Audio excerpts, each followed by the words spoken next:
টানা ষষ্ঠ দিনের মতো রাজপথে নিয়োগ বাতিল হওয়া প্রাথমিক সহকারী শিক্ষকরা। তবে মূল সড়ক নয়, মঙ্গলবার সকাল থেকে শাহবাগ জাতীয় জাদুঘরের সামনের সড়কে শান্তিপূর্ণ অবস্থান নিয়োগ প্রত্যাশীদের।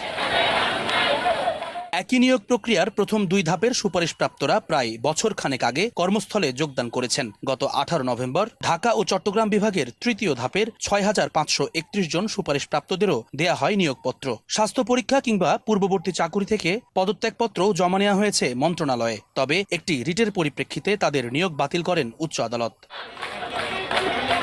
আন্দোলনকারী শিক্ষকরা বলছেন, প্রাথমিক ও গণশিক্ষা সহ 3 মন্ত্রণালয়ের সুপারিশের পরও এই রায়ে তারা বৈষম্যের শিকার হয়েছেন। একই সার্কুলারে নিয়ম একই হবে, একই নিয়মে একই সার্কুলারে 2টা নিয়ম কিভাবে হবে? এটা আমাদের এখন সম্মানের বিষয় এবং জীবন মরণের বিষয় হয়ে দাঁড়িয়েছে। আপাতত আপিল শুনানির অপেক্ষায় আন্দোলনকারী শিক্ষকরা। রায়ে যোগদান নিশ্চিত না হলে 1 দফা দাবিতে এই আন্দোলন চালিয়ে যাওয়ার হুঁশিয়ারি দেন নিয়োগ প্রত্যাশীরা। 7 দিন যাবত আমার ভাইরা বোনেরা এই রাজপথে পড়ে আছে। কেন পড়ে আছে? আমাদের দাবিটা যৌক্তিক। হয় লাশ হয়ে ফিরবো বাবা মার কাছে, আর না হয় যোগদান নিয়ে ফিরবো। এটা আমাদের 6531 জনের একটা প্রতিজ্ঞা। আদালতের বিচারাধীন বিষয়ে সমাধান পেতে ধৈর্য ধরার আহ্বান জানিয়ে সড়ক অবরোধ না করার অনুরোধ জানিয়েছে পুলিশ।